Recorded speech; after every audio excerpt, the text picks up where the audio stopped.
Well, I'm live. It is Monday, 9 a.m., and we are working. We're doing the Blended Planet Animation Truman Show while working on episode 1 of Salt and Light, which is humming right along. I'm got this shot or scene, I should say, I've been working on at the beginning of episode 1 that's going to be just kind of setting up uh, the backdrop for the entire series. So the backstory is actually being narrated by this guy here, and of course he and of course this guy are really kind of the main characters. And so yesterday was interesting because I was working on this shot, and by the way, I'm going to say up front that I expect Val's going to be getting up soon, and when she does, I'm going to be going and consulting with her for a bit about my day.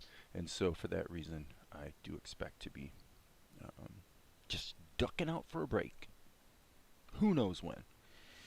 Okay, so yesterday I was working on this shot, and some things were out of character. Okay, so he was a little off character in some ways. And there's two ways you can solve that. One is to redraw things, obviously, and the other is to try to fix it in some other way. And in this case, I wound up the latter part of the live stream yesterday actually was working in Blender using shape keys to just compensate for some errors in the drawing. That was pretty cool, but at the end of the day, it was really, I kind of felt like after the live stream ended, I kind of looked at it again a little bit later, and I'm like, I just always seem to learn this lesson over and over that and you keep it simple and stick with the basics of what works tends to be the better way to go. And in fact, when I went through and just kind of did some redrawing and fixing up on this as a pencil test, it just really looked better, I thought. It really was. It just felt better. It was more consistent with the sort of, the kind of look we're trying to get with this show in the first place, blah, blah, blah. So, yeah. Decisions. So now what I want to do is just, let's get the ink and paint done on Mel's face so we can just move forward. So I'm going to hit the B key and draw a line so that we've got a smart raster level created. And so now we're starting out this particular shot with kind of those, what I call the Doonesbury eyes. As he's a bit nonplussed in his expression. And do I have pressure turned on? I do. Okay, so that'll be okay. I had pressure turned off for a good bit of what I was doing yesterday. And certainly if you're going to put your ink and paint in the same level as your pencil test, like you're going to actually ink over it, you're probably going to want to turn pressure off so that you'll find out if you try it, you'll see why. But one thing I did point out, I think a couple weeks ago, is there's another way. If you want to keep your pencil test and your ink and paint consolidated in the same level, all you have to do is go to the end of your pencil test, create an extra drawing, just hit the B key and right here and create a new cell, and then drag this cell up into the adjacent level like this. Now this is actually a separate level from this, but it wouldn't have to be. You could actually put the ink and paint. You could put everything about a character and their animation. Hey, Tiny Salad, good morning. You could put it all in one level if you wanted to. And that's one of the cool things about the way Opentoonz and Tahoma manage data, if you will. Okay, so this is essentially going to be a duplicate because he's really just blinking. So we'll take this, get rid of the, so there's really no change in the eyebrows or anything. It's just a one frame blink. And again, I'm actually thinking for ink purposes, I'm going to leave the pressure off. Yeah, I mean, that gives you a two pixel line, and you go watch some anime or something, you'll see that oftentimes the lines are pretty uniform. Okay, so here we're going to take this and drag it over to here. That's a duplicate, and then basically we need to animate. Now, I'm gonna stick to my guns here and I'm not going to onion skin. I tend to not like onion skin, so I think in this case what I'll do is, just so it gets all the drawings in there, I'm gonna go ahead and put in the pupils, just so we're basically ready to work here with all the rest of the inking. And this would be a blink.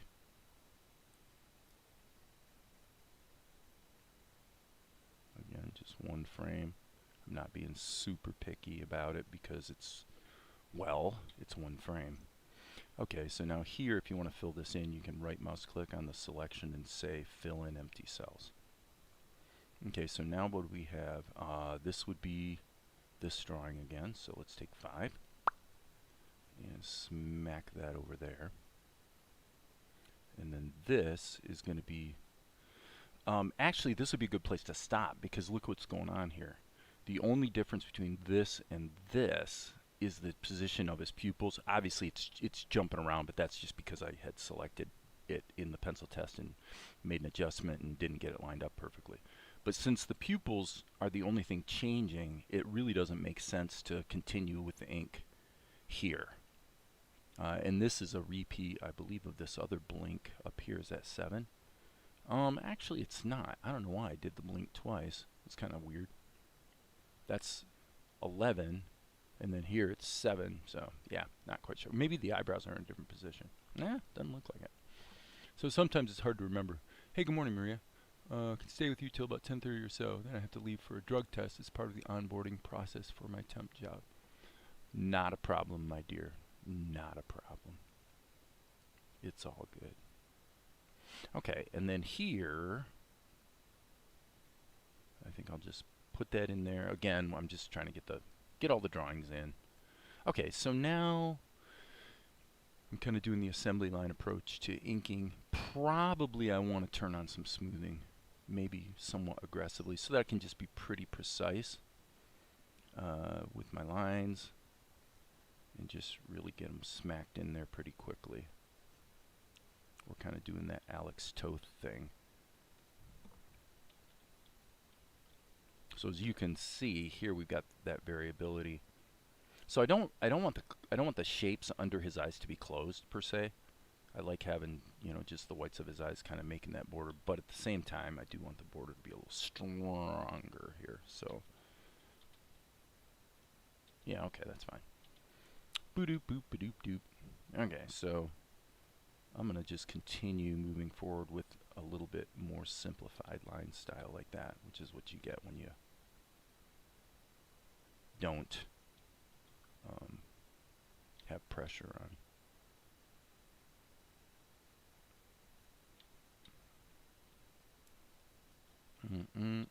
So you can see little things I'm trying to pay attention to. This is a straight line, whereas here it was a slightly more curved line in the pencil test. But it's interesting that whenever I'm like mapping the prior drawing and really thinking about what I'm seeing, kind of in my head, I tend to get good results. And whenever I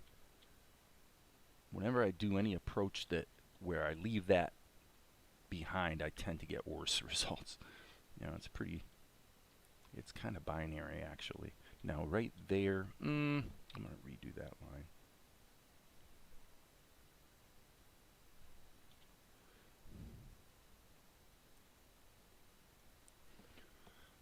Hey, Full Chain, welcome.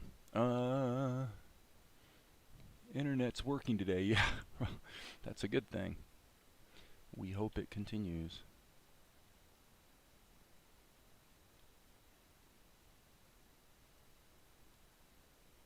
Okay, and probably, yeah, so I have no idea how long I'll be live streaming today. there's a number of things that could come up that'll cause me to just say, oh, gotta go. So I'm making no promises, people. No promises.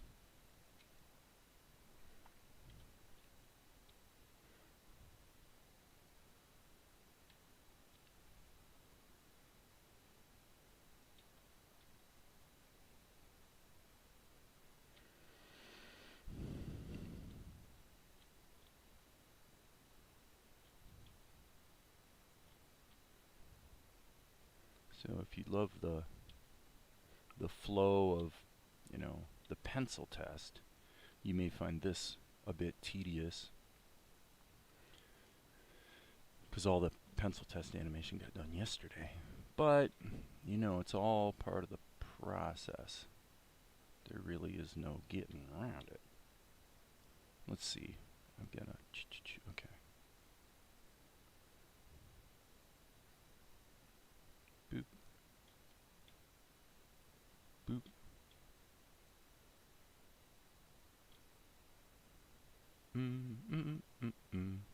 Okay, I'm hitting Shift Alt R, which is a hotkey I set up. It's probably not going to be a hotkey for you, but your matte line. I don't mind making the occasional digital correction. Okay, so next, okay, finally we get to where his expression's starting to change a bit.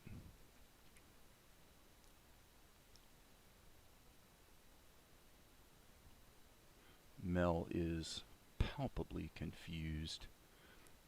Let's see, let's go out to okay, yeah, that's alright. What does he do here? Okay, yeah, I see. Got it. He's kind of looking down. So we really want to be a little careful about getting sloppy on stuff like this. Oh, come on, Dave, really? Boop. Make sure these are kind of lining up right.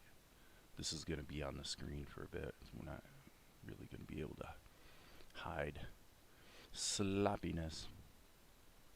Okay, and so here,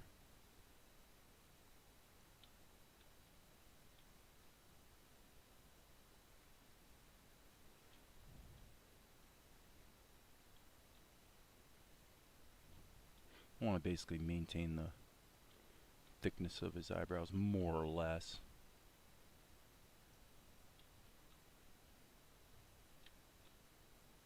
Between these expressions.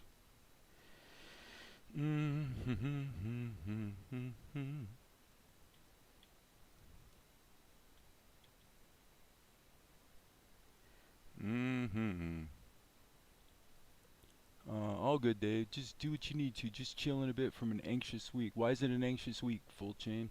What's going on, man? And by the way, this, I'm gonna,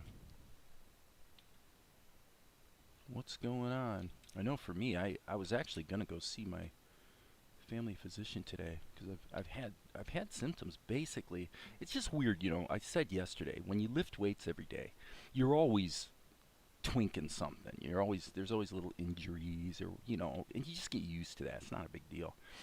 But sometimes you get a constellation of symptoms that look a little bit like something concerning. In my case, that would actually be type 2 diabetes. So it's like a little bit of a neuropathy thing. So I'm like, and in every case in my life, when, it's like something like that'll come up every couple of years, where there's just sort of a little worrying thing. And every time it's always turned out to be basically nothing, And everything I've ever done diagnostically has turned out pretty positive. Like, for example, I did a cardiac CT scan a couple of years ago. So that's the gold standard for evaluating the condition of your blood vessels in your heart, your risk of heart attack. My score was 0. I couldn't believe it. I mean, I thought it'd be on the low-ish side, but I didn't think it'd be a perfect score, So from the standpoint of heart disease, they basically consider that a get-out-of-jail-free card for about 15 years in terms of blockage, and these are things you just do when you're, over 50 years old, colonoscopies and things like that. the net was going on and off, couldn't get stuff done, triggered anxieties. Yeah, it's so crazy how just, these things we depend on can really rattle our cage when they go wrong. So anyway, so I'm dealing with, in my case, with this bit of essentially neuropathy, like numbness in the feet. And the thing is, it's like for me, there's always like this, there's always a reasonable explanation, which in my case there is, because I was playing tennis with Kyle really aggressively like a few weeks ago. We were playing, like, we're going out every day. I'm hitting the D key, by the way, to duplicate this. And there's absolutely no question that I did some damage to my little toesies by just, my shoes weren't the best. So this is the way these things tend to go, is, there is a reasonable explanation. Then you go, well, it's like 3 weeks have gone by, 4 weeks. It's really not getting better. What's going on? So same thing. So this is actually an interesting thing how this went. Okay. So I'm going, all right, well, what the heck? Well, then a couple days ago, well, I don't know, I guess it was Friday. Wake up in the middle of the night, my hand's asleep. Now think about this. You kind of have this thing going on your feet, and then all of a sudden it shows up in your hand. It's like, okay, if I got if I have a frightening neural disease, that's fine. I just would like to be aware of that and deal with it, right? Why be stupid? Especially as men, we tend to be pretty stupid when it comes to this sort of stuff. So, with that in mind, I made an appointment with my doctor. But then, lo and behold, this is what always happens too. I don't know about you guys, but what I find is the minute you get concerned enough about something to make an appointment with your doctor, like the next day it all of a sudden starts getting better. Your body wants to heal. I mean, I'm a very healthy person by all appearances. And, well, this was a boo-boo. This really needs to be up here. But it makes you think about life. It really does make you think about life. I think about that. Blocks are frustrating. Sometimes I find, though, they come right before a breakthrough. Animators block. Now, when you say animators block, obviously, full chain, you got good skills, such that most things you'd want to do, you probably can do in terms of your skill level. So, what is it that what's the block for you? What's the thing that stops you? Is it the creative thing of just like, what do I do? Like there's all these possibilities in the world and trying to narrow it down to one, or does it actually have to do with animation technique? Very curious what kind of things you've bumped into that, hinder your process. And I'm sure that probably anybody who looks at your work is going to also benefit from your opinion about that, since clearly you're doing a quality of work that probably a lot of people that would come here would be attaining to. So it's always interesting to say, well, what if I actually had that level of skill? Well, what would be my roadblock then? What would give me problems then? Because a lot of times we think, this is the problem with and I'm just blabbing here, but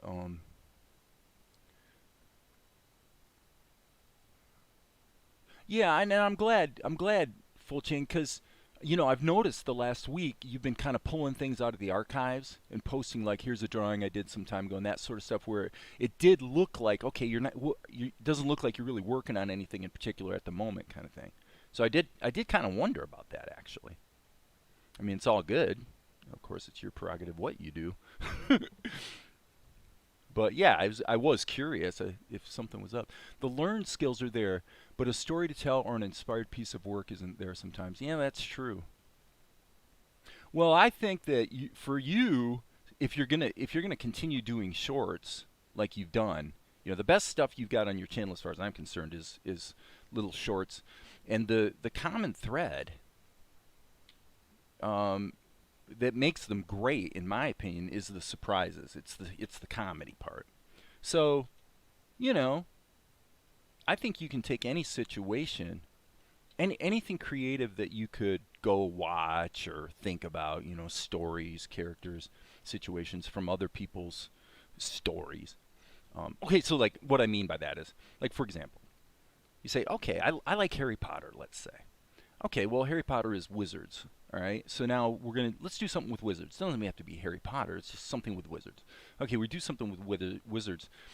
Um, and then the thing that makes it cool, especially in an animation short, is whatever your little thing is that is going to happen, your plot, if you will, you throw in a surprise. You just take whatever you would think is going to happen and either flip it around or reverse it or add an unexpected twist. If you can add the surprise factor, you can take anything, any stupid idea that's even like a 10-second long thing. If you add a surprise, you're good, man. You're going to come up with something cool. That's my feeling. And as a writer, I have always found that to be the case when I'm working through a screenplay or something. There's always a way creatively to break the block, and it has to do with taking your initial idea, which if you don't have one, you just copy it from somewhere. Just copy it. Take, like the wizard idea. You're just saying, okay, it's going to be wizards. It's not Harry Potter. It's just wizards. So that gets me started. And then you're adding a twist. Flip something around. Give them something they didn't expect. And you're really good at that. You are really good at that in the context of short form animations. That's what I really loved about your work. I mean, the animation's great, but it isn't the animation that makes it great. And for me, even though the animation's great, but if you're, as you know, in a professional setting, the ability to animate is assumed. Here on YouTube, it's not. Here on YouTube, it's like, wow, that's really cool. But in a professional setting, it's like, no, that you're at that level or you don't have a job, right? So it isn't the animation that makes it great. It's really the storytelling, which means those little surprises that make you smile, Well, that's why the little tribute I did for you was kind of that way. It was the idea of I guess the irony was somewhat hidden because the idea is that if I draw attention to someone else getting subs in an entertaining way, that'll actually get me more subs, right? It's just little things like that. It's like, okay, it's worth a try. It's kind of fun. So, yeah, I hate to see someone having, what you'd call writer's block because it's usually not necessary. Things you can do so in other words, okay, so you've got the germ of an idea. Something as simple as, well, it's going to involve a wizard. Okay. It could be anything. It could be about a stylus. Okay. It could be about a mouse. It could be about a cup of coffee. It doesn't matter. But whatever it is, whatever your first idea is, completely reverse it. Completely do the opposite. Whatever your initial idea is, do something that's the total opposite. Because now you're actually surprising yourself, and you're creating a bit of that entertainment factor. Oops, I didn't mean to do that. For yourself. When I have a more complex writing situation, what I'll often do is write it in reverse. So what you do is you ask yourself, okay, what's the conclusion of this little drama or this little comedy or this story? How do I want it to end? How does it need to resolve? And then work backwards from there and say, okay, what would have to happen in order to get there? That's a really useful storytelling device in your writing process. So, what if my first idea is already a good surprise? If it is, it is. That's great. Run with it, dude. This is where, again, I actually do come back to lately kind of extolling the virtues of the pencil test, which is kind of what you see in a lot of full chains animations, because it's such a singular skill that allows you, without particularly complicated software solutions, to get your idea out. So if you have an idea that you think is a cool idea, then I urge you on one single layer in your software of choice, which I assume is probably Opentoonz or Tahoma, do it so that you can then, and do it fast. Then think about this, Tiny Salad, really think about it this way. it isn't that you're necessarily attaining to real-time performance, although that would be great. If we all got skilled enough that we could actually crank this stuff out in real time, that would be a lot of fun because you're able to express a lot of ideas, right? And you're also able to fail quickly, so the cost of trying something is very low. But that's kind of where I'm steering you towards, is take your one idea, whatever it is, and accept the fact that if I work in real time as much as possible, then whatever I do is going to be an accurate representation of my capabilities today. I can't do any better. I'll improve a little bit. I'll stretch myself. If I really think about it, I might be able to come up with a slightly better approach. But basically, you are what you are today. And the thing that makes you better, of course, education and comparing your work to good work, that you admire is very important, obviously. Education is important. Read the Richard Williams book or whatever. But at the same time, like I've talked about building muscle, you can only build muscle so fast. It doesn't matter. If I lift weights for 8 hours, I'm not going to build muscle faster than if I lift weights for 20 minutes, actually. It is what it is. So given that we accept that that's true, that we have these limits today, then go ahead and express the idea as quickly as you can as you're able to do it today, so that you can then get the heck away from it for a day or even a few hours and then look at it again later with fresh eyes, and all of a sudden new ideas and ways that it could improve will probably start to emerge. That's basically what happened with this yesterday. I was overworking this scene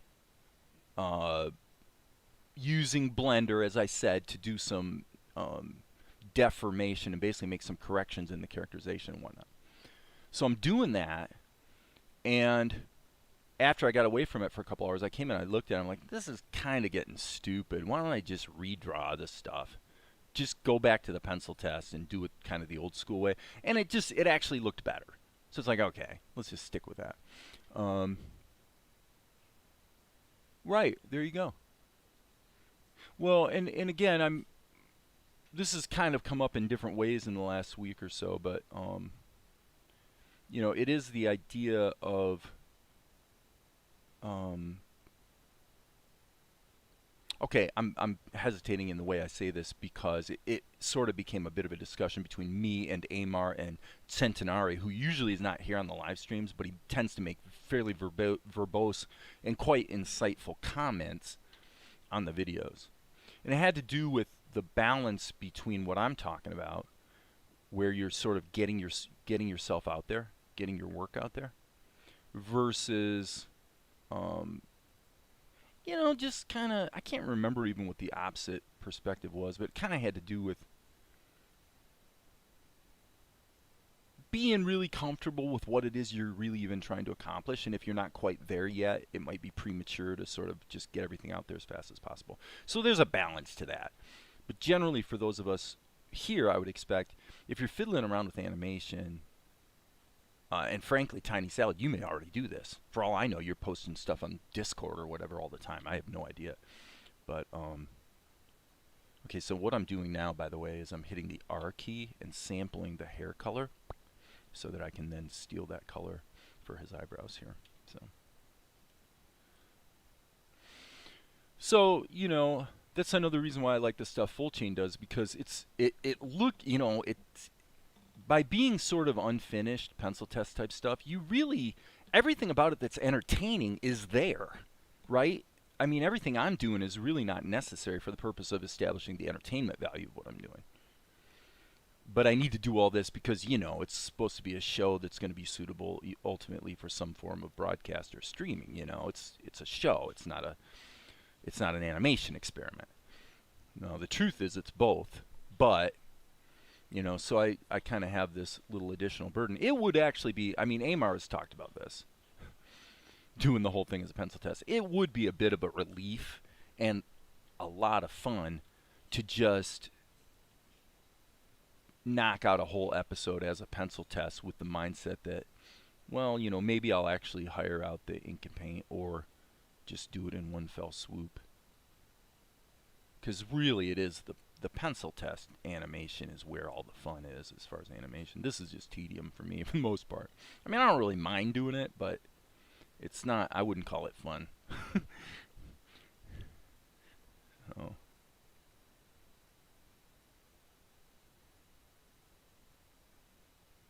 I would not call it fun. I would call this necessary evil, pretty much. So I'm kind of going through here and closing these gaps so that I can just do fill operations. And hopefully everything will look great. And then I'll need to smack on some shadows.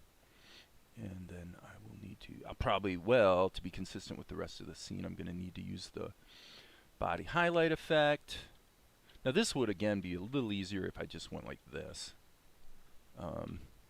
Just because I'm a righty, being right-handed, this is easier to just do in one swoop. So, fill. I'm not going to use the frame range option. I'm just going to blitzkrieg through here. Oh, that's already done. Well, I was thinking about another thing this morning, you know. Okay, roughs leave some details to the imagination, so it has the illusion of being complete. That's right. Well, that's what happens. That's what I've been saying about the inking style as far as that Alex Toth kind of thing. When I've been doing inking, I've been finding increasingly that I sort of, hang on, I'm getting this color set. I need to do that on here as well. This should not be black. I really like that. That's the other reason why I turned off pressure, because when it's just a solid line like you get out of a technical drawing pen, you know, it's a fixed width ink line.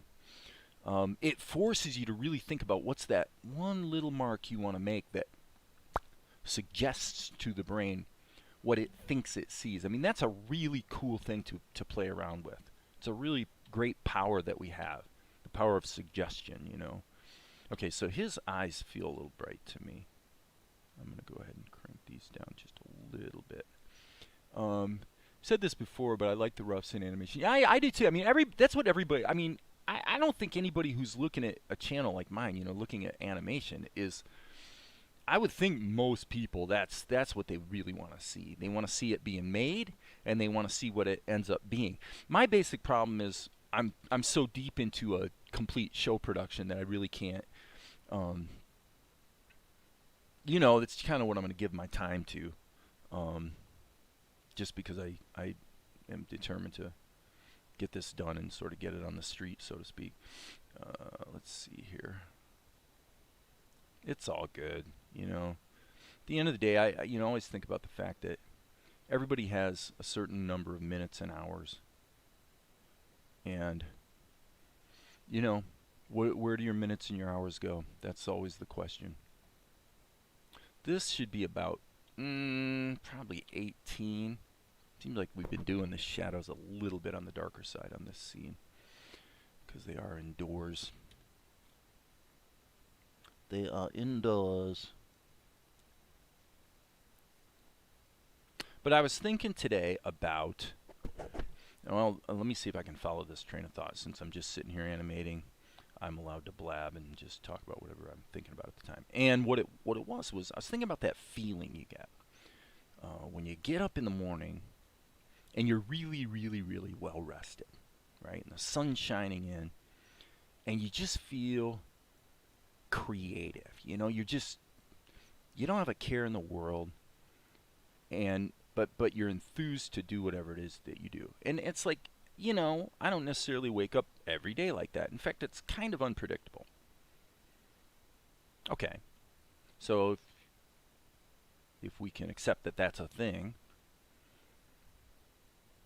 then I was thinking about how this kind of went back to the whole doctor thing. I was thinking about how when, you know, I think about Valerie with her condition, you know, when you have a physical limitation or a problem, a disease, something that's encroaching, it creates limitations in your life. And I think this is part of the reason why some people that have what some of us are like, oh, that would be so awful, actually look at it as a blessing. And I was trying to unpack, well, what is it about that makes it a blessing? And I think what it is the fact that when you don't have choices, in other words, when you wake up in the morning, you've got that feeling. What's really going on is you're totally focused on, you're enthused about what you're going to do today, and you're not considering a bunch of decisions like, well, oh, but I could do this and I could do that. No, I don't know. What should it be? I'm not sure. All the negatives, all the toxins that come in and lead to indecision aren't there in that case, let's just say. Well, sometimes there's externalities in your life, like a disease, that actually create that climate for you, somewhat against your will. And yet it still has this effect of, it gives you a clarity and a simplicity in your life that is kind of a good thing, even though it's really uncomfortable, because in that case, it's accompanied by something that's kind of unpleasant, right? So I don't know. I was just kind of thinking about how that goes. So that led me to think about, okay, well, how would you describe a situation where that would be the idealized version of this wonderful feeling, where we're just totally focused and happy with, we know exactly what we're going to do today. We know exactly what we're going to work on. We know the tools we're going to use. We're not debating anything. We're focused and enthused to do whatever this is. It doesn't have to be animation. It could be going and making sales calls. It could be going to work and just interacting with people, whatever.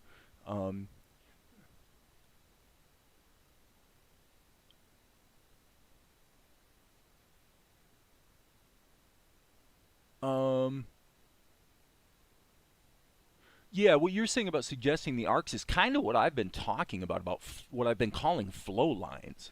So, but that was a few days ago. I'm not going to divert into that at the moment. But yeah, that was a interesting thing. Anyway,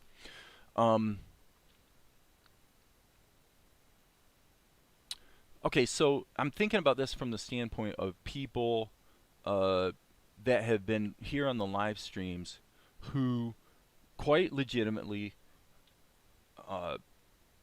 sometimes talk about the limits that they have in their life that prevent them from pursuing whatever their goal or their dream might be. Okay? So that's a real thing. I give a lot of credence to that. We do have limitations, and sometimes just paying the bills, is a bit of a problem. So what that made me think about was, well, okay, well, what do you need? Okay? In other words, if you want to recreate this feeling that I'm talking about so you can just focus and do what you're going to do and be who you're going to be and chase after your goal, create whatever you're going to create, what would have to happen? And you probably say, well, okay, I probably need this much money to be able to just focus for a year. So if you give me this much money, I will give all of my, my full-time attention to this creative thing. And I welcome the opportunity to not have to have a wolf at the door. I don't have to worry that my bills are paid. I can just focus on doing this thing I love to do, that I really believe I'm gifted to do, and that the world will actually be a better place if I were able to do it. But I can't because I've got this money problem. It's a very real problem that a lot of people face, right?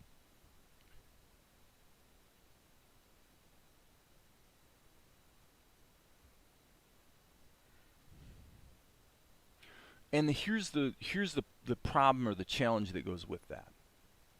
So somebody comes to me, like for me, I'll be very candid here and say that for me that number is probably something like $50,000 a year. So I'm kind of an average guy in that respect. Like if I really had to get by and survive on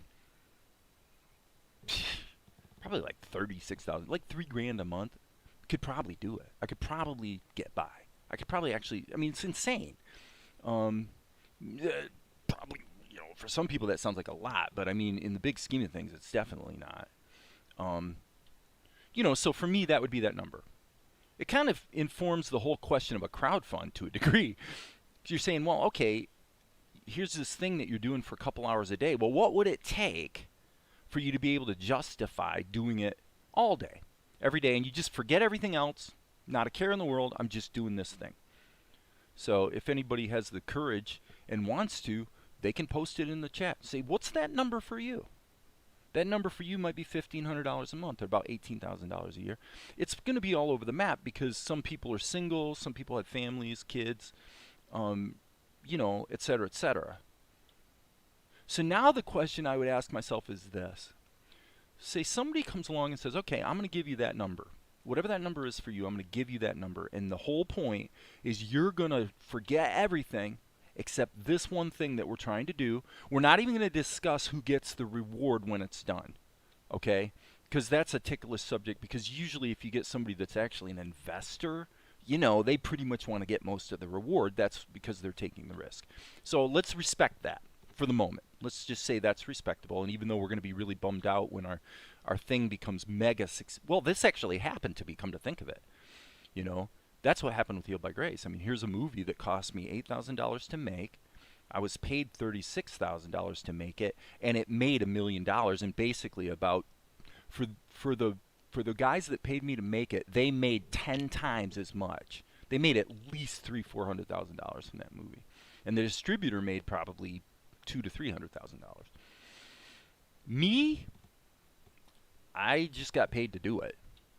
And I don't really complain about it, because that was actually my goal when I did it, was to do something that was going to be a win for my distributor, because I was trying to keep the deal going so I could keep making films, right? So this really happened to me, actually. But my point was this. If someone did that for you and said, okay, I'm going to be your investor, I'm going to give you whatever it takes so that you can focus on chasing your dream, and you're going to create this really cool thing, whatever it is. And if you run into some roadblocks creatively along the way, like Full Chain was talking about, I'll help you. We'll talk about it. We'll figure it out. We'll get those roadblocks handled. Okay? So now this is your situation, let's say. The question you really should be asking yourself then is this. Would I, if that could happen for me, Tiny Salad, whoever, if that could happen for me, would I pay me that amount of money to do it? Do I have enough confidence in me that I can deliver the goods that I would actually do it? Or, that I would do it for someone else if I could, blah, blah, blah.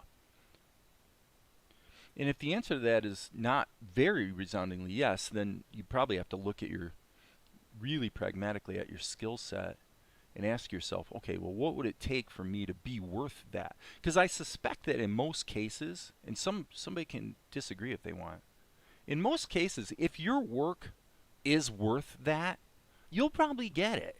You'll probably get what you're looking for if you're actually good. That's why I think a guy like Full Chain here, he doesn't have too much to worry about as an animator. Now, it seems to me, I don't know, Full Chain, if you're still here, but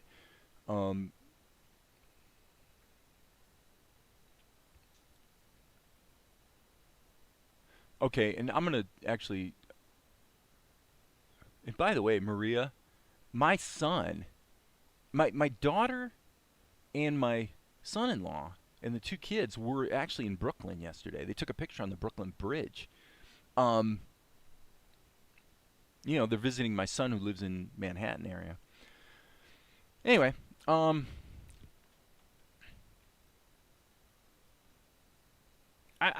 will say this, actually. I'll say this emphatically. If I could see my way clear at the moment to just, say, hey, Full Chain, by the way, hey, buddy, what's that number? Oh, okay, I'll give you that number. Let's get busy. I would, there's a part of me that definitely wants to do that. If I'm not going to do it soon, I want to do it sometime, I'm pretty sure. Because, frankly, what I'm doing right now, I don't actually love all that much. It's cool, but it's not that cool. I've said this before. It's just, it's cool. I've gotten just as much satisfaction out of creating music, making sales. I always am in a good mood when I'm making money and closing sales. There's a lot of things that are very satisfying, that I think are fun and cool. So I'm not locked into animation, but I do like telling stories, and I think I have a skill for it, or talent, so it's like I want to kind of see how far I can go with that, But I would love to. It makes me sad when I think about you. Look, I mean, there's a lot of people at a lot of skill levels here. Okay, so sometimes I pick on Full Chain Animation because he's clearly, as a pure animator, basically he's better than anybody else who shows up on this channel. Ed Tadeo's close. Ed's good, but at the end of the day, as far as animation goes and having the broad set of skills, what Ed does is he creates really good finished effects, especially if you're going for an anime look. But he's still learning and doing a great job of it, by the way. But yeah, it makes me, I don't know what you've been through, Full Chain, okay? I don't know what you've gone through. But it makes me sad because, here's a guy who's obviously got a lot of talent who, it sounds like what happened was you had a job in the industry and they just beat the hell out of you. That's what it sounds like from just things I picked up from your channel, is that you got beat to a pulp by the industry and you just had to get the hell away from it for a while. That's what it sounds like. And then, and so now you're just kind of rediscovering your way. I don't want you to have writer's block, man. I want you to just be having fun and be at peace and love what you're doing. That's what I want for you. That's what I want for everybody here. It's just that on balance, when we think about the actual skill set that everybody who comes here has, I know what the real world limitations are, right? Not everybody who comes here is a person for whom I would say, okay, this is your magic number, so we can put you to work for a year. Okay, let's do it. Most of the people who come here, I would say, well, I'd love to do that for you, but you're really not ready for that. That's actually the truth with most of the people who are here. You could argue that it's true of me. Yeah, I'm sure. Well, don't go away, guys. I'm going to go confer with Valerie. I'll probably be back in about 3 minutes. I'm going to go hang with her for just a minute because she just got up. But I'll be back in a few. I guess what I'll do is I'll loop this animation. It's not particularly spectacular. And I'm going to turn off the pencil test as well. And then we'll probably, I think I just need to add the body light effect, and then we'll be able to cut it in the show and see how it's looking. So I'll be back in a couple minutes.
Oh, I forgot my glasses. Sorry.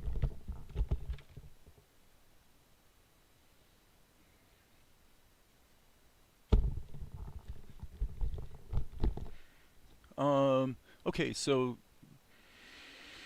burnout sucks. It does. You know, the exhaustion that goes with that, and it takes kind of a long time to recover. It really can take quite a, months of a really chill situation. And if something comes along and interrupts that chill situation, you can get thrown right back to where you were. Kind of gets back to this medical thing because I had a thing with sciatica about 3 years ago, 2 years ago, 3 years ago. And I'm actually wondering if what I've experienced recently is actually just a bit of a throwback to that, and it could well be. Something I've done is irritated something in the sciatic nerve. It splits between the, in the leg on the outside. It would be the common peneural nerve, and that's kind of where it goes. Because the thing I noticed in my foot actually is, I can tell if I push hard in my leg, I can feel that little bit of numbness is actually going up the leg. But did it come down? Which would mean something with the nerves maybe in the back, or did it come up? Which would mean, be worried about something like diabetes or something that's causing neuropathy that's actually causing it. It could be either one.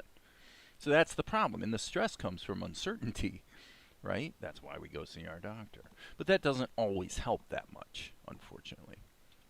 And so these things are all related. The stresses we experience in our work and our creative life, it's all the same. At the bottom line, end of the day, it's about stress. It's about something takes you out of the zone where you can't just go, I'm free as a bird to just do what I do and do the best I can and be let my talent or my gift or my idea become a wonderful little contribution to the world in some way, that kind of thing. So I'm going to look at Full Chain's comments here. Animating from a channel keeps me interested in animating, though. Without all the trappings of an industry job, it's great therapy. Good, good, good. Took more than a year to even pick up a pen. Now that blows my mind. That is so cool, though, that you're getting it back. I mean, I think to a degree I went through that with filmmaking. After the last two films I made actually took a long time. One of them took 2 years, and the other took 3 years, and it was just because I went through a divorce, and it beat the shit out of me. It really did, and it really, really, really was destructive to me creatively, and I just didn't. So I really had 5 years there where I didn't really get much done, although at the end of the day what actually wound up happening was 2 movies did get released.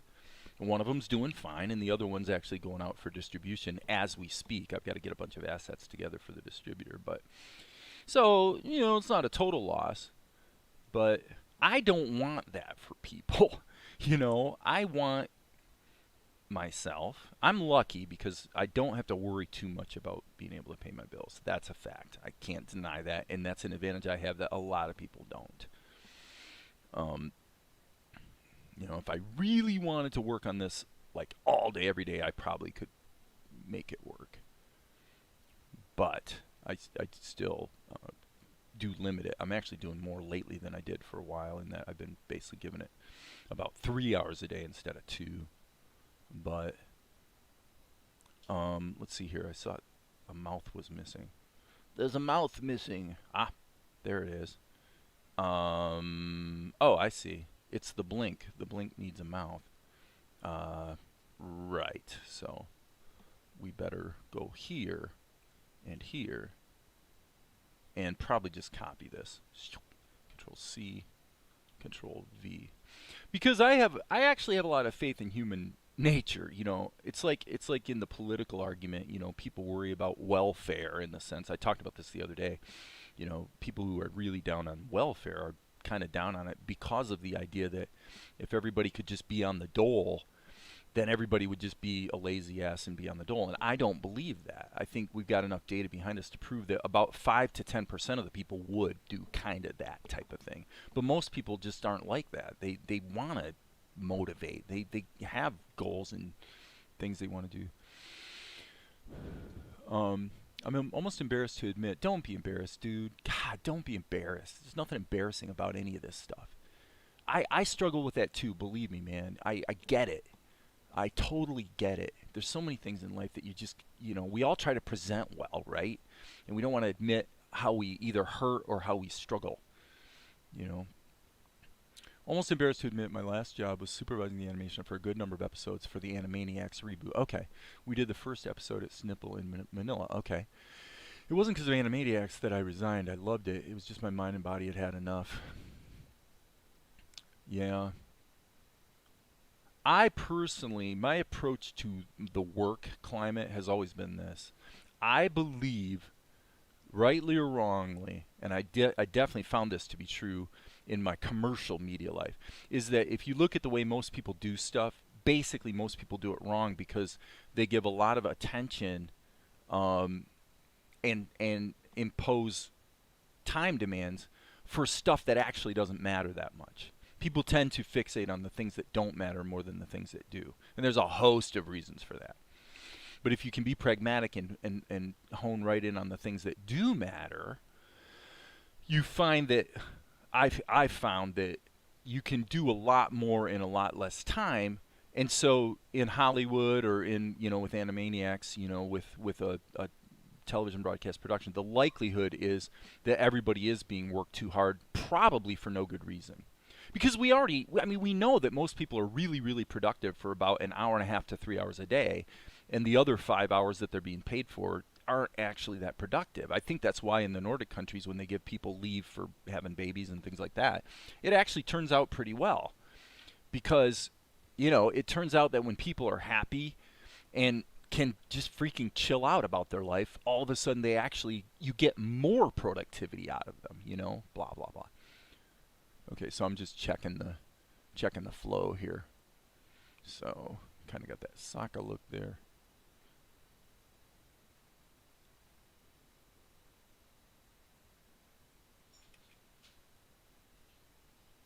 Looks pretty good. Got to get the body highlight effect on him, so I'll use this as a reference. It looks like I had the X factor pretty much centered.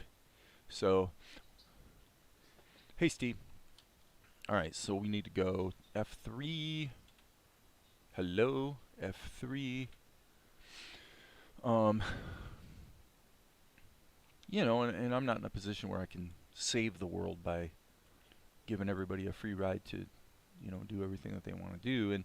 And to a degree, that's a good thing because, I've said that, when you have a goal, the universe always tests you. Right? You're always going to have things that are going to go sideways in order to test how committed you really were to your goal or whatever, things like that. That is very, very true. Okay, body highlight. And what we're going to do here, I need to turn this off and turn this on. Okay, and what we want to do is we want to actually set the X to 0 so that it's centered on him. And then we want to, I don't want to animate it, I just want to change the color and invert the darn thing. Okay, and then what I need to do is basically kind of match what I did. Actually, you know what? It looks to me like I'm wrong. It looks like on the other shots of Mel, I did it this way. I actually did do it as a standard body highlight effect. So, probably, gosh, it looks like about, pretty good little highlight. Something like that. Let's try that. And let's go ahead and smack the background in there so we can see what everything's really going to look like. One of the producers was fixated on the model sheets, but it was an easy enough hurdle. Fixated on the model sheets in the sense that, to a degree, that inhibited you as an artist taking a little more latitude with the characters in order to do what, tell the story in the way that you felt worked well, that factored your skill or your talent or your artistry into it in a way that the producers were like shutting you down. Is that kind of what it was? Am I understanding that correctly?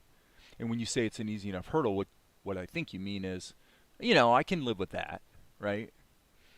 That's not the end of the world, but it's not necessarily optimal. Now, when you have that going on you know, 24/7 for a long period of time, it can definitely get old. Okay, so on the other screen, I'm just going to my scenes to find the background image that I've used on a bunch of the shots here. So in my image browser, it would be this picture right here, actually. So there we go. That was easy enough. You know, everything's tight close-up, so, you know, we're just basically using a defocused background that's more or less reversed between the two guys. So this is going to go like this. And yeah, it tended to look stiff. Yep, you know, it's funny because yesterday I kind of allowed myself to toy around with a more rigged approach. I was trying to accomplish more with the plastic tool here in Tahoma than, you know, looking back on it, I'm going, yeah, that was kind of the wrong choice. And it was when I just got back to the simple, you know, pencil test. Just draw the frames, you know.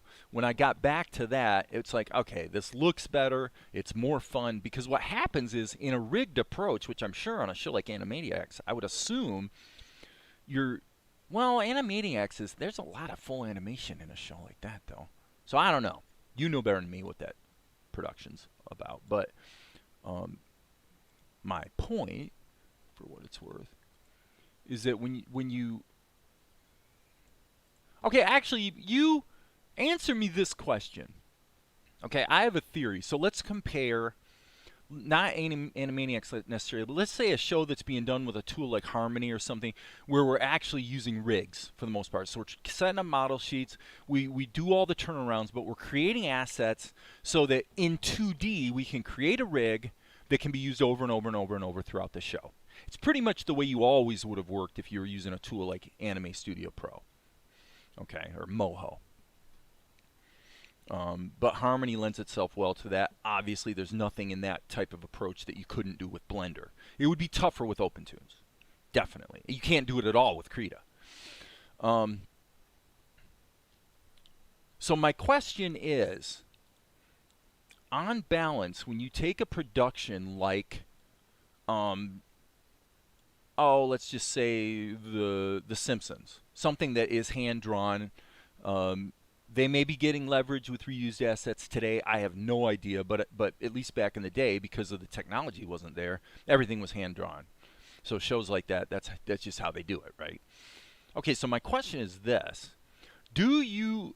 I tend to think that the highly leveraged approach, where we do everything, we set up the rig, so we pay this really big time and labor price in advance, so that going forward we can create the show and reuse the assets over and over and over. And the argument is that we're going to get a better result much faster in the long run. So my question is, do you think that's true? Or does it actually turn out that doing it kind of the way I'm doing it here actually is just about as fast, right? Animaniacs makes this question difficult because I think there's a lot more animation. If I know the show, if it's what I'm thinking it is, there is a lot of animation in that show, you know, where that has to be either drawn or. But I'm just wondering, do you get the leverage? You know, you go into it thinking you're going to get all this leverage by creating rigs and setting up the assets that way versus just drawing the stuff. So my question to you is, from your experience in the industry, does it actually turn out that doesn't really work that well, or does it turn out that it does? It's really a difficult question because in the real world, you're not dealing with one guy doing something like this, right? So my show isn't a great, it's not necessarily a great test case because my quality is not going to be as good as Animaniacs. I'm allowing myself to indulge limitations in what I'm willing to do just because there's only so many hours in the day, right? So, but I'm really curious what you think. It's true, actually, depending on the show, though. Some shows definitely benefit time-wise if time is spent rigging thoroughly at the pre-production stage. Okay, I would have thought so, But I just kind of wondered from somebody who's been, you know, really been there and done it, if it turns out to be true. So, you know, anybody that's watching my channel should pay attention since you actually did it. And I'm sure there's really no one else that ever comes around here who has. That's for sure. Okay, so let's pop this into the show and see what we have. Okay, so you know what I would actually love, since you're here, Full Chain, you understand what I'm trying to do, okay? Aesthetically and technically, pretty much what I'm doing through this sequence is capturing what I'm intending. So I am successfully getting what I'm trying to achieve, okay? So having said that, what would you criticize about this? I would love to know what would you say is wrong with this sequence? What's not being done well enough?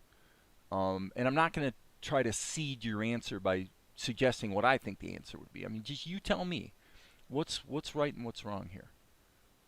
Or is it, you know, if it's pretty much about right, then fine, you know.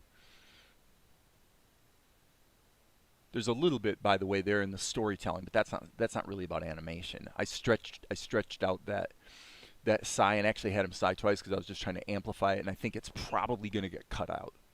In fact, this whole shot right here might get cut out just for storytelling, editing, you know. Okay, I see a couple issues here on the color myself. So yeah, but anyway. So Animaniacs couldn't rely too much on rigging because it was intended to be more. That's what I thought. I thought it was a show that was a pretty high labor demands kind of show, just because so much, you know, recapturing sort of that traditional thing. Okay, it looks like I might have this wrong. I think the color's fooling me. Yep, I think the color's fooling me. Actually, this is supposed to be inverted, and it's supposed to be a little darker. Now with all the intention shifted towards an unbreakable model sheet, they might as well rig it for cutout. That's true. And by the way, I've done plenty of that on this show, and I think for people who are doing the kind of thing I'm doing, I would say, which obviously very few people do, right? But I would say this. It's not that reuse is a problem. Like, I would reuse a drawing in a heartbeat if it was the right drawing that, you know, saved me having to... I've done it many times where I've had the last frame from the previous shot became the first frame of the next shot.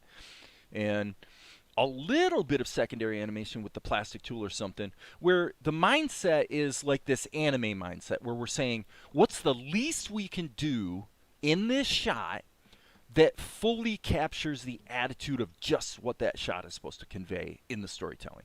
Because when you approach it that way, what I find is you pretty much don't do too much extra that you didn't need to do, right? It's a really good way to approach it mentally. You know, what is the least I can do that's going to tell the story? Now, the last week I've been breaking that rule. For the last week I've been doing a lot more hand-drawn cells, just because I've been having fun doing it, and by gum, it's my show. If I want to do that, I can do it.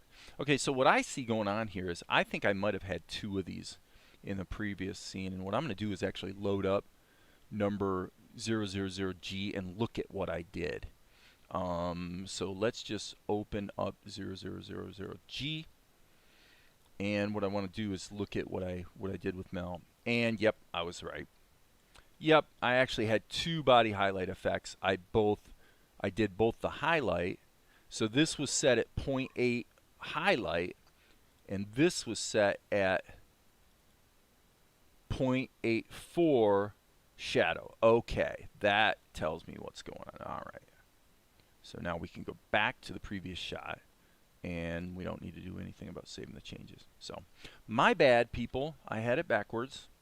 So this is supposed to be both. So this is 0.8, and of course we are kind of assuming that the colors, that I got the colors correct, because that feels too dark to me, but I'm going to go with it. Actually, no, it was 0.84 in the other, and then I had the highlight, Control C, Control V, then this needs to be white, not inverted. And this would be 0.8. Okay, so just for kicks and giggles, we'll go ahead and render this. And if it doesn't look right, it's going to turn out to be because I actually got the colors wrong. Where I thought I copied the palette from the other shot, but every now and then you just have to let loose and go for it. Finding the least amount of work for maxed impact is key. Yep, I think you're right about the body highlights, Dave. You may have had a... Yeah, I did, definitely. So now we'll go back and look at this. So we're really going to go boom, boom. Ah, it's pretty close. Looks like maybe the body highlight, it looks like maybe the shadow one here is slightly dark. So maybe if we crank that up to 0.9 or something, but I think we basically got it pretty close. So again, I definitely invite you, Full Chain, to feel free to criticize anything you see here. You're going, you know, you could have got your... You could have been a little more on character, or you really probably need another tween, or, you know, you're chimping too much on your background. I mean, these are all completely legit criticisms that I would consider, but not necessarily implement. You know, obviously I have to make the command decision what I'm trying to do here, but I love it. I love being able to get the perspective of someone who's better than me. I really I love that. You know, I think it's so sad that we have this proclivity to be defensive, you know, when people criticize our work. Again, the buck stops with me. I have to decide if I accept the criticism and actually implement it.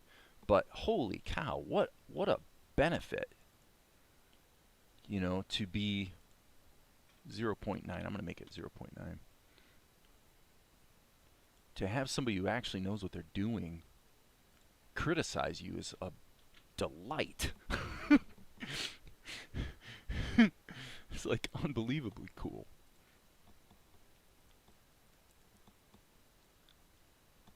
Okay, so boom. That's pretty much it. We're there.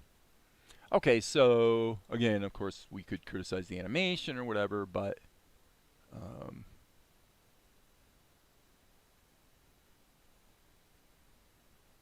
insofar as the look goes, I would also say that I think his eyes are too bright, and clearly they are actually.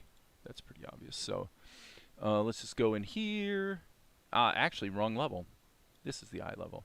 Okay, so here's the eye color, and let's go with, oh, I don't know, 85. Let's just do 85 and plug it in and take a quick look and see if we're pretty close. So this is the eye for him, and then, yeah, that's about right. That's about right. It could maybe even be slightly darker, truth be known, but yeah, we're okay. Okay, so Mel is a little confused. And by the way, just for the record, I'm not convinced. I'm not convinced I love this shot. Okay? So I think it's probably, this is probably up to scratch on balance for the show, but I am not sure I love it. Like, I think I may have been, it may kind of speak to what I'm conversing here with Full Chain about. If there was a work in progress of it and I see it in continuity, I might spot some stuff. Well, that's why I'm saying this scene, because this is the whole scene. I mean, this is the beginning of the show. This is the new scene that I wrote in order to, because before this last week, okay, the first 2.5 minutes of the show was the backstory.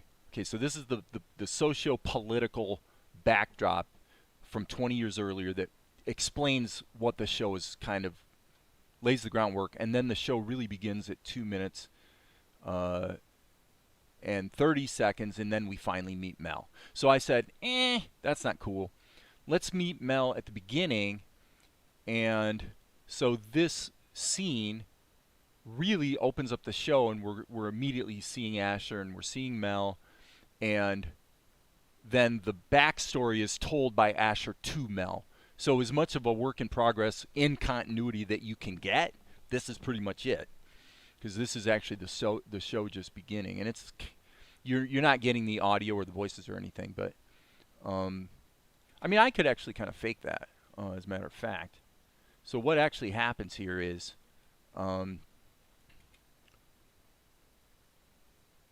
Asher's studying his books, the little monk. And Mel's like, you know, Asher, there's something I've been wondering about. Hmm? I knew this day would come. Hmm? So he does this laborious sigh. You know, I mean, actually, sometimes a guy just gets, you know, like, hungry. I know, Melchizedek. It's perfectly natural to want to know your story. Story? Okay, so the idea is that Mel was wondering if they had any popcorn, and Asher thinks he's asking about where did I come from? Why am I here? Why did you raise me? That type of thing. So complete misunderstanding. And that's kind of the, I wouldn't call it funny, but it's kind of amusing the way we set it up. I think when the voices are in there, it'll work. Again, it'll probably, editing-wise, get trimmed down a bit, though. It's a little long-winded, in my opinion, at this point. There could be a wider shot sometimes to break the back and forth between close-ups. Okay, so once I settle into the close-ups, I'm over the shoulders, something like that. Okay, so you're thinking as an editor and kind of as a visual storyteller. Okay, yeah, that's legit. I could see that for sure. I mean, with me, I mean, you obviously have this shot, and you could come back to this shot if you wanted to save some work. You come to this shot and actually just turn Mel around, and that's actually an interesting idea too, from the standpoint that all of a sudden it's again one of those anime idioms where I'm saying, well, okay, let's have Mel say his line while we're looking at Asher, and now we've just saved ourselves a bunch of lip sync, right? And maybe improve the storytelling at the same time. So that's a great idea, actually. I like that. So yeah, and for my part, even though it is true that I've actually been doing a fair amount of work by redrawing, like this is, I didn't leverage any of this stuff here, and I didn't leverage any of this stuff here. Okay, I redrew everything very unnecessarily, frankly. Right? But once I settled into the close-ups, it's true that I'm basically going, oh, geez, you know, let's just bam through these close-ups and get this dialogue in. If I was the producer, I'd be saying this. I'd be saying, well, Dave, actually, what if you delete those two shots entirely? So he says, I knew this day would come. Well, it's perfectly understandable to want to know your story. So here we have this case where I've got 5 days of work that I just threw away. And I'm sitting here going, it's probably better. It's probably a lot better, actually. Now, would you agree? Generally, I tend to throw in cuts that break too many back and forths between characters. I did storyboards, too. That's why I'm saying, yeah, okay. Yeah, and this was I actually did storyboard this sequence on paper, but now, would you agree that the storytelling just improved a lot by actually taking two complete shots out? Because if you were going to ask me, I'd be like, probably, I hate to say it because now I'm putting on my editor hat. You know, I'm taking off my animator hat and I'm putting on my, oh, I see. Okay. Okay. A side view with both of them in silhouette. Okay, let me think about that for a minute. Let's say, first of all, give me your opinion about the idea of cutting those two shots out. Okay, so we're trying to say, okay, if we're going to get in here and establish these two characters, let's just get right to it, right?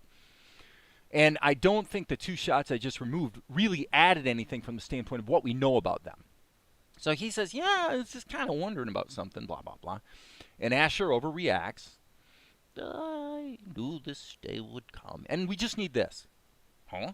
That's all we need. Well, it's perfectly understandable to want to know your story. And here we could go... See, again, I hate to say it, but this shot is actually kind of long. All right, so let's just kind of play with this. If I'm going to do it, let's do it. I'm going to go Control, Drag, and say, what if we took these frames,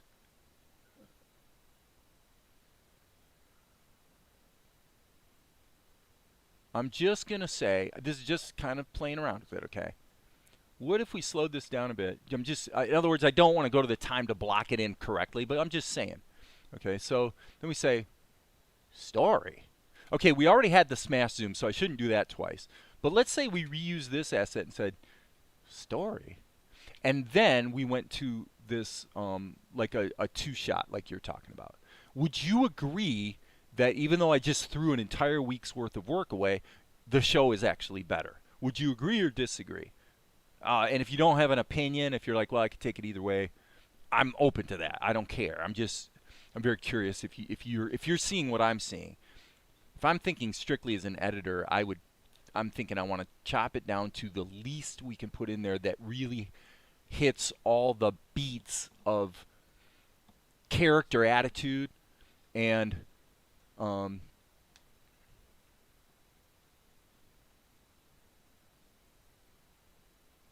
so this is a really over-the-top shot, but I like it. So we'll get rid of the smash zoom on this one. So I'm just, if you're willing to weigh in on this particular question, I think it would be interesting. And then this shot should be redone because it needs a little something more. Actually, I guess I should leave that cropped in. Sorry, my bad. Let me delete that. Go back to here. And yeah, we'll leave it there. Okay, so this shot needs him to say story without the smash zoom, and then maybe not have the wide eyes right there, right? Go back to normal eyes. Okay, and then you go to the two shot here. So that means this whole shot that I just did is completely unnecessary. And I don't think it's that great of a shot. It's like I did okay. That's the way I really feel about it. If I was criticizing someone else's work, that's what I'd say. I'd say, yeah, this shot's not bad, but it's not like amazing. I mean, frankly, this shot that was a lot quicker and easier to do feels better. It has a better feeling to it. Okay, so I tend to agree. Throughout the whole sequences from my stuff, rule of thumb is to tell the story in as few cuts as possible. All right, dude, I'm taking your advice. I'm going to be bold. Boop, gone. I'm going to be bold. I'm going to make a mod to this shot and just suck it. I'm going to suck it and say, you know what? We're going to do what makes the storytelling feel the best. So we got some music. Oh, I've been wondering. It's just something I've been wondering about. I knew this day would come. It's perfectly natural, Melchizedek, to want to know your story. Story? Yeah. Come on. Is anyone out there going to disagree? I'll bet you they're not. I'll bet you no one's going to disagree. And I think that this is a good example to everybody that follows my channel. I want to be ruthless. See ya, Maria. I want to be ruthless in criticizing, especially, actually more than anything else, the storytelling. The storytelling needs to be compact and concise and crisp. And this is way more crisp, even though I'm throwing a bunch of work away. And I get to have the fun of actually having this one shot stay in here, because I think this one was done pretty well. I really had fun pencil testing this and just doing the plain old frame-by-frame animation, So again, if you have anything else to add to that, Full Chain, please, by all means, speak up. I'll give you a credit in my show as a creative consultant. I think that's really good stuff, actually. Let's go to shot number 000E. I'm gonna really make a bold decision here. I'm gonna pull up 000. I'm gonna save all this. I'm gonna go back over here and save it. I'm gonna pull up 000E, and I'm gonna make a little modification to it to actually make it be Mel saying the word story, because that's all it is, right? It's literally all it is, story, and it needs to go by fast, right? That looks nicely pasted. Okay, all right. Thank you, brother. I love it. I appreciate that. You're confirming. You're not only helping me, but you're also confirming that my instinct about it seems to actually be correct. It's really, this is a serious tug of war that we face as storytellers. I've done it a million times. Believe me, when I made my most successful film, Healed by Grace, has at least 3 to 5 entire shots that were cut out of the movie, and it was hard. It was hard to just face the truth and say, you know what? The show runs, it moves along and pulls the audience through better without them. They're cool scenes, but they're hurting the show. So freaking get rid of them. I love that. I truly, truly do. Okay, so here's what we're going to do. we're going to take these two bits, okay, and I feel strongly enough about this little editorial decision that I have no problem with let's just go with it, because I'm really sure it's the right choice. So when do you see yourself making your first animatic?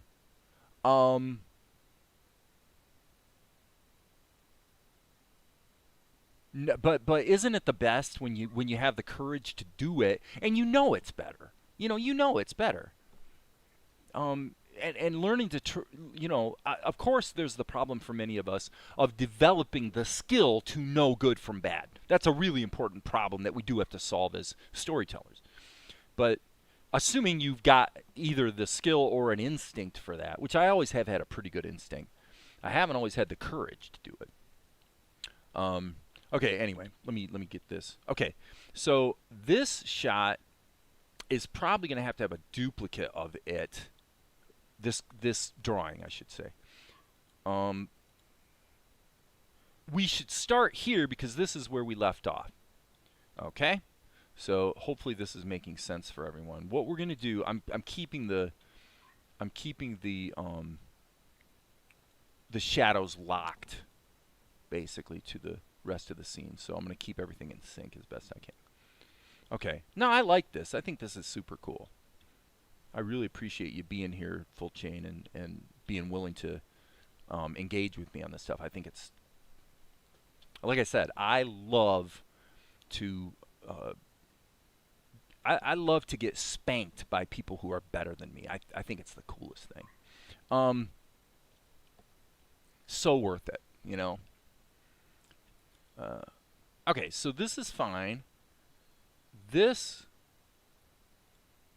Okay, so we probably should redo that because we need to work our way back. This is where we started, so really what we're going to do is we're going to have another blink. And I wonder, just for fun, let's try doing a flip. So here's what I'm going to do. I'm going to hit the D key here, make a duplicate, and then we'll extend the shadow, and this is just going to be a blink. Okay, so let's get the blink in there. Since I'm adding new frames to an old TLV level, I can add as many new ones as I want. I can't go back here and change any of these because that'll break the earlier shot, right? Because we're using the same TLV level. So hope that made sense. So what I want to do now is I'm just going to do this as simply as possible.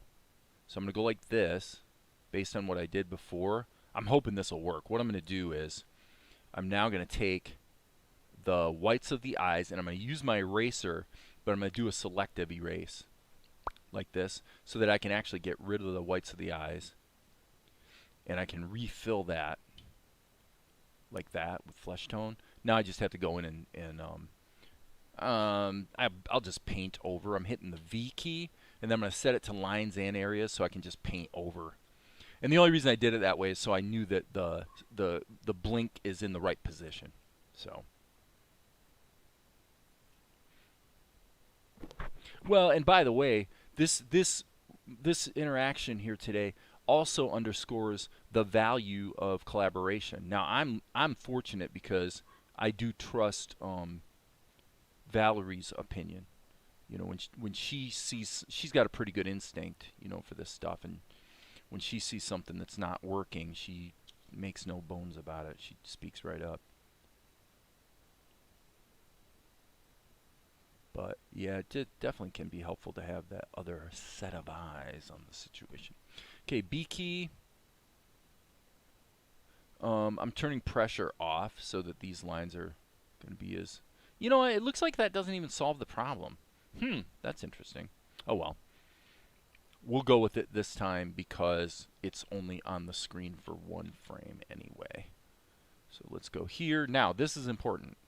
I'm hitting Control-Shift-R and nothing seems to be happening. Okay, so what we need to do now is change our render settings. We just did shot... What was that? G? I better check. Okay, we did I, so I'm going to make this J. Okay, so this is going to be shot 0000J. The reason everything's got 4 zeros in front of it is because we're putting this at the beginning of the show, and there's already a shot 001, 002, so I'm basically like, okay, we'll do 0000, A, B, C, D, E, F, G, blah, blah, blah. Okay, so what we're going to do is we're going to save all. No, we're going to save as. And then we need to change our render settings as well. So actually, probably should have done it in the opposite order so that the render settings get saved with the file. So output settings, this is going to be 0000J. Delete J. We do want JPEGs. This needs to be a J, obviously. Okay. So there's that. But then we need to do a save as 0000J.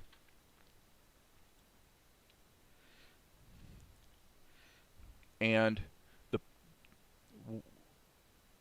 actually, let's just do save all. So now that'll update the TLV file and everything else. Okay. I take a micro break, like stand up and stretch, and then look at the sequence, switching to audience mode with the creator taking a back seat. I like that. That's good. It's really good advice.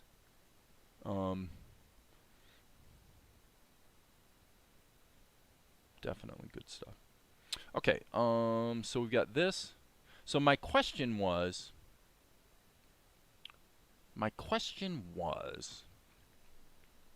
what if we did a flip? Just to see. Let's just see if it works. It might not work, but let's try. Okay, so what I'm saying is I'm going to actually make this a tween. In fact, to make my life a little easier, what I'll do is make a duplicate of it. And that way I've got the original, so if it doesn't work, I can always come back to the original. So what I'm trying to do here is take his head and rotate it, because we're using it, and maybe we'll favor the start position, but what we're doing is we're using, we're tweening to a flip. Make sense? So now we've got a bunch of crap here that we got to fix. So I'm hitting the G key to sample that, V key, lines and areas, and I just need to paint this in, do a little erase here. Again, it's only one frame, so at the moment I'm going to take 8 out. I mean, obviously, if we were at 12 frames per second, we could actually do this for 2 frames. Now I see a problem. Yep, I made a mistake. My bad. Well, okay. I mean, would there be a little recoil on the head, actually, as opposed to, okay, so we're talking about with the head, the difference between going like this versus going like this. It might work either way. So I think what we'll do is cut this out, and then here we're going to put in frame 7 again. Control C, Control V, like so, but then this is going to be flipped. Okay, now we could kind of make our life a little easier by breaking this up into separate levels, just so we don't have to fiddle around with dealing with the keyframe interpolation. So now I'm going to take this, hit the A key, and we're going to just go into scale mode and reverse it. So the idea is that he's just having this reaction and his head's tilting the other way. And then we'll deal with the question of whether this should actually be a duplicate drawing, because it's a little too cheeseball that his eyebrow position is actually flipping as well. But I think it might work. So, I mean, would the head ever actually do that is the question. If anything, it would probably be higher, not lower. So we'll deal with that. We'll get to that. So the horizontal is going to have a negative in front of it. And obviously, we've got to do the same thing here. Scale. Interesting. Now, if his body moved a little bit, we've got a problem. Yeah, so we're going to have to...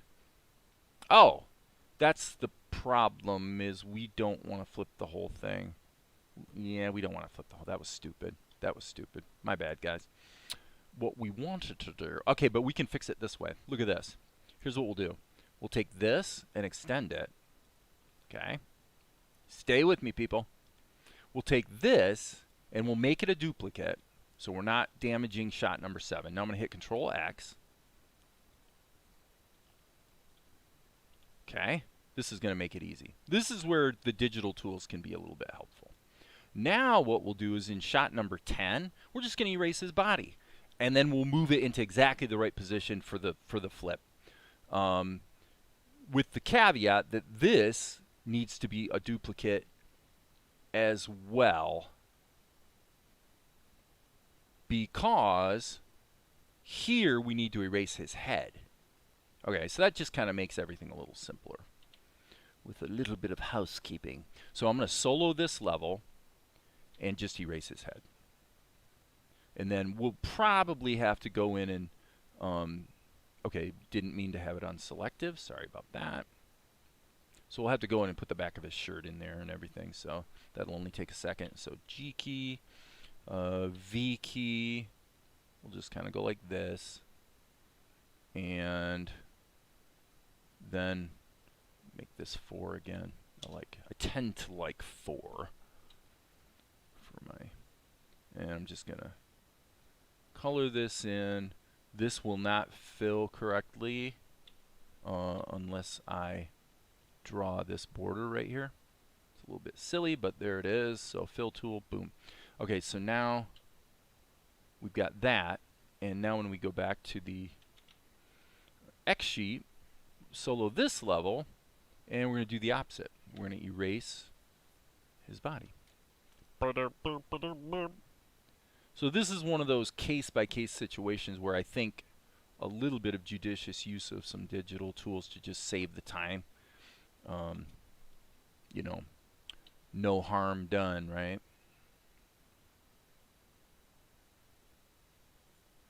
And since we already made duplicates of everything, if we want to go in and change his eyebrows, you know, no big deal to do so. So there we go.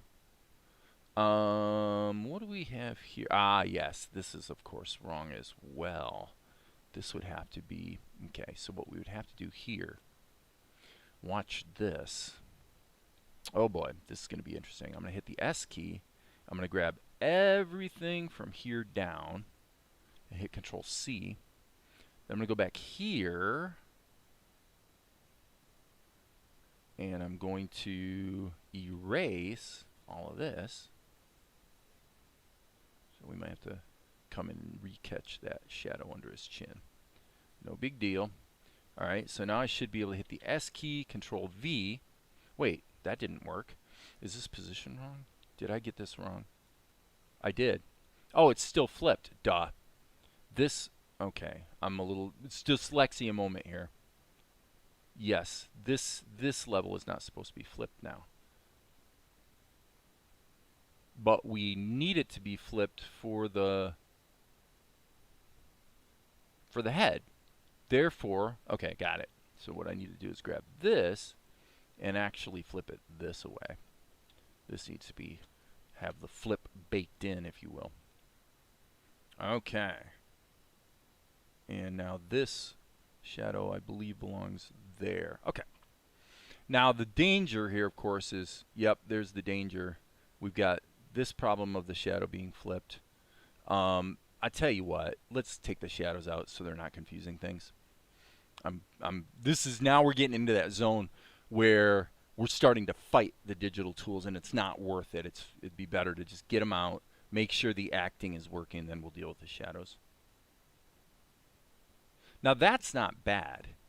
I kind of like the fact that his eyes are looking away, and then his mouth would be like, secret. So he's like, he's kind of going like this. He's going, secret. Or story is the word. He's, story. I think that worked. Let's just keep forging ahead here. We got to do a little cleanup on the, sorry. I just added a bunch of marks to 11 that didn't belong there. Okay. Then I come back here, flesh tone, V key. Let's just get this colored in. Do a little judicious cleanup. Judicious cleanup. I like what I'm doing here. I like the way this is going. B key, zoom in here and get that line in there. G key, V key. Cleany, cleany, cleany. Alright, anything going on in the recoil if it's appropriate to what he's reacting to. Otherwise, no recoil. His expression says a lot already. Okay. Got it, my friend. Got it. Excellent, excellent advice. Again, okay, see, I see that is actually on the face layer. N key.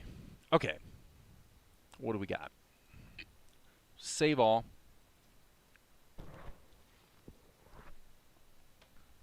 And, ooh. Okay, Tahoma's still saving. So it went into freak out mode because I hit the play button before it was done saving. Hopefully we didn't just lose some work. Okay, we haven't. It's been a long time since I've lost work, actually. Tahoma's been pretty...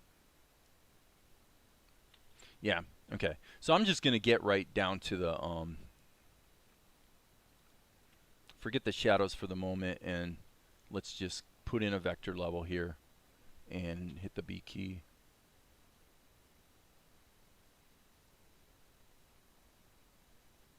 And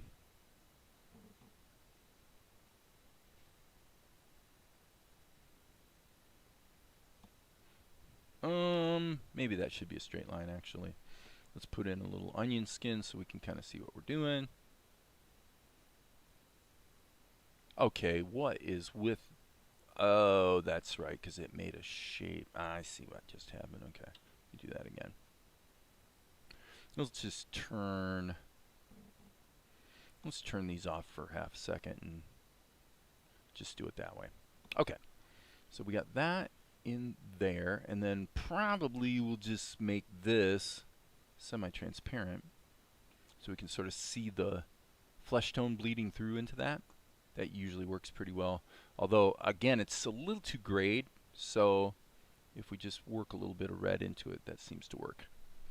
Okay. Story. Yeah, okay. I don't like it. I don't like it. I thought I would like it, and I don't. I don't like the eyebrows. So, okay, let's change the eyebrows then. E key.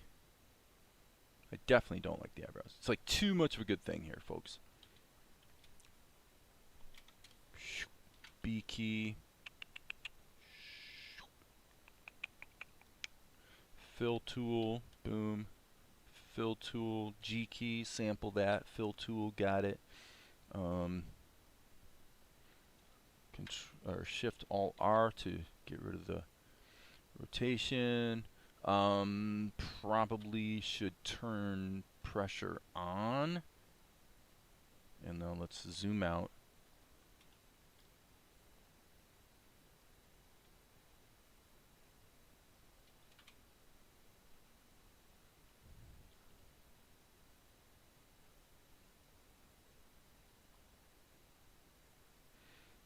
Actually, one of the harder things to do is just draw. Like right there, you can see you gotta flip your canvas, man. So this is basically needs to come out to about there and actually be stretched a bit. And then connect the dots. That would be closer. Yes, that looks better. But yeah, what I was saying is surprisingly hard to do. Is just draw two halves that are, you know, exactly the same size kind of thing, or darn close to it. Okay, M key.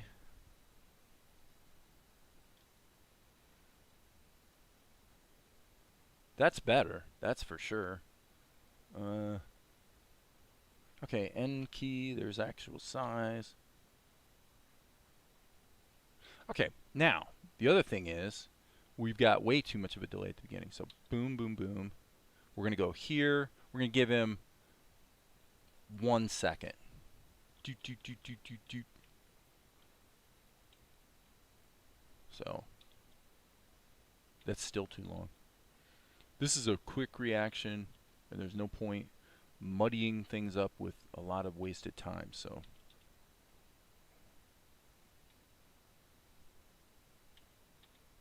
darn. Okay, let me keep going with this. I'm gonna make a duplicate. No, I'm gonna make a duplicate here. Hopefully this will work. Okay, here's what I'm gonna do. I'm gonna say let's amplify. I just blew my selection. Let me do that again. I'm gonna amplify this a bit. So I'm gonna rotate it just a bit, crunch it down, and come on now, number 12.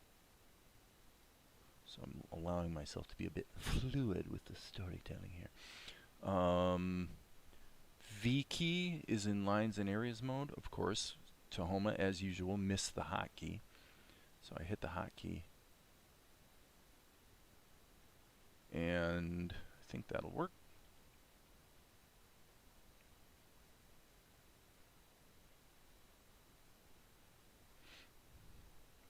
F key. Again, Tahoma just missed a hotkey. I saw myself click it. Blows my mind how often that happens. Tahoma misses hotkeys all the time. It's one of the great weaknesses of the program, which is not a great weakness. It's not that big of a deal, but it is a little annoying here. Shortcut key for flip canvas is M. Quite useful, definitely. Flip canvas is M. That doesn't flip your... There is no hotkey to flip the drawing, although Darren said that the next build of Tahoma will have at least a button, and I assume you can map it to a hotkey, for flipping an object as well. So right now, if you want to flip something, you have to go to the horizontal and make it -100 scale, which is, that's how you do it in Blender too, right? It's not that big of a deal, but I think there's going to be a hotkey for that, or a shortcut, or a button, or something, so you can just grab something and click something and it gets flipped. So we'll see. That feels good. This is what I'm talking about. That feels like good storytelling to me. I want to let this extend just a little bit longer, so we'll give it 3 seconds. So we're going to give him 24 frames, okay? There we go. But this feels good. Now, do you guys agree? Story. I love that. That is so compact and concise, and it feels good, Dude, I like what I see. Okay, so now what I'm going to do is turn this back on. And as we can see, what's really strange here, I can't believe I did that. But what we're going to do is we're going to chuck this. No, that's his mouth. I'm sorry. We're going to chuck this. Or are we? Hang on. Let's grab this, move it north, with it flipped, and see what that gives us. Oh, duh. Yes, that's actually the one we wanted, although it's not quite in the right position. So I'm going to take this column and I'm going to delete it. Now we're going to take this, hit the E key. I'm just making my life a little easier here. Okay, so couple little tweaks here. I need to grab this bit and kind of move it north. But basically we're good now on our shadows. So now what we'll do is we'll get rid of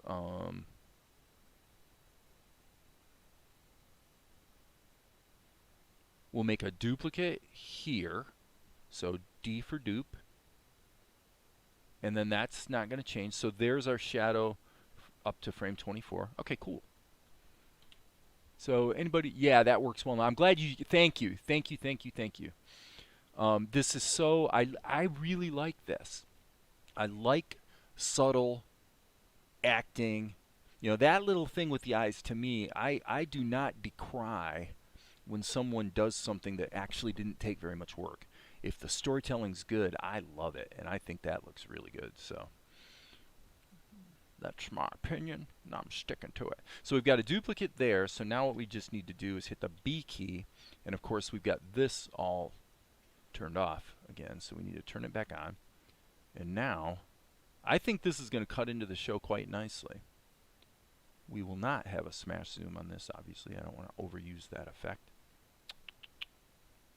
But I think that full chain animation today has helped me execute as a more mature storyteller. And I think that's fantastimodo. Okay, so now we got to get this little shadow action. Dump, dump, dump, dump, dump, dump. You know, it's one of those things, you know, with editing on a movie or something, it's really amazing how when it's correct, when the editing is right, and the storytelling is, it feels professional, you know, it feels like a good quality, well-told visual story. Everybody can tell. I mean, it's really weird. Even children, they can tell when it's right. When it's wrong, they know it's wrong, but they can't tell you why it's wrong. You know, they can't articulate it, but they can tell. People are very sensitive to that. And it's always fun when you, I feel like we kind of hit this with this shot, where you got something that just feels right and there's no denying it worked. It's like, that'll work. Now, one thing I should do probably here is maybe give him a little shadow under his nose, and then I've got a choice. I can, yeah, I need to redraw that, so we'll just erase that and go to this drawing. And what we're going to do is hit the V key, erase that, and then the B key, and I need to probably,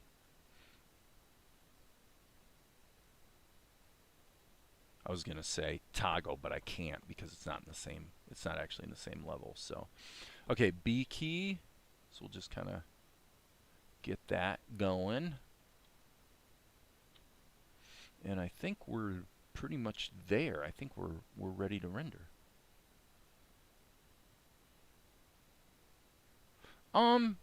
Now on this duplicate drawing, his nose changed, but I'm gonna leave it in there because it's almost like a wrinkle of the nose. It almost feels like a nose wrinkle. Let's see what it looks like rendered. I think I'm gonna go with it. Yes. Output settings. This is gonna be shot number number 0000J. Control Shift R. And all right, cool. Time is it? Almost 11 o'clock. We've been streaming for what? Almost 2 hours. So yeah, what I'm going to do now is take this out, and I'm going to stick this shot in the show, and then I'm going to quit. It's been a good 2-hour session. We've realized that a great deal of the last week's worth of work has been wonderful for learning to be better animators, utterly worthless as far as contributing to the show, which for me, I really don't care as long as the show is cool. As long as it's good. So there's J, render, open the sequence, 64 frames? Excuse me? Ah, yes. Well, okay. We'll do it this way. What we'll do is, we only want it to go through 24, so we're going to ignore those last 40 frames. It's because the stop point was wrong in the Tahoma, so it rendered too many frames. Not the end of the world. And we pop this in, and let's just see what we have here, people. Anything strange? Yeah, we need to turn off the resampling. And so here we go. Here's the sequence.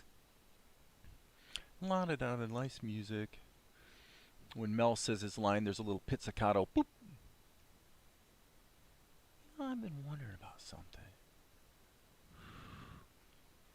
Oh, I knew this day would come. It's perfectly natural, Melchizedek, to want to know your story. Story? When a sequence actually makes me laugh upon first viewing, that's usually a very good sign. So I am gonna go with that. And with that, I'm gonna say, look, I've done a 2-hour session here, um, and I think it's been great. And thank you again, Full Chain, for giving your time, to hanging out here. I really appreciate it. And so everybody else, have a great one. And as you guys know, there will be more.